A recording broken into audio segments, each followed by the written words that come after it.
Familia moro e gwenge mambale kaunti ma Vihiga kale midhiero mamonogi kata nindo kaluwore gi gopo osiptal maromo siling $2.3 million. Roslyn Muhonja mabende en japuonj e skund secondary ma Kaveye Girls e kaunti ma Vihiga nochoko gowi makama tok yudo midhiero tok konyore nyithindo marude machiel nowito ngimane.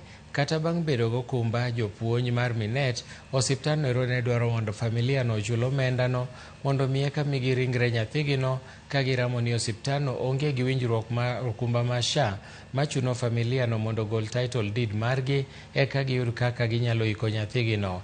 Jagoro maduong' bade ma Vihiga dwaro ni mondo mi sirikal kod jochung' mag okumba mag SHA mondo donjre wachni kendo kel resruok ne midhiero makoro japuonj nero kale kind okumba mar Minet gi SHA mondo mi opuodhgi oduok lwetgi.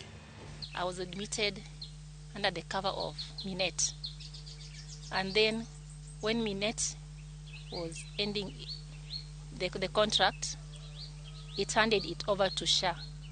So we were expecting the SHA to clear the charges on a discharge. So there's no way they are going to clear us.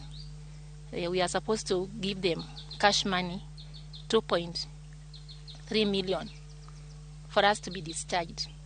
So we really pleaded with the Aga Khan people up to around 8 p.m. that day of discharge on 6th.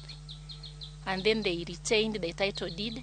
So we are appealing to the SHA CEO and the Minister for Health to come in and help us to clear the 2.3 million.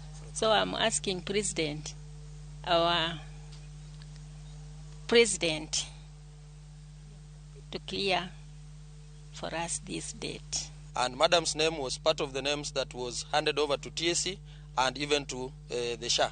So I find it absurd that this issue is not being resolved. And when we talked to Aga Khan Hospital,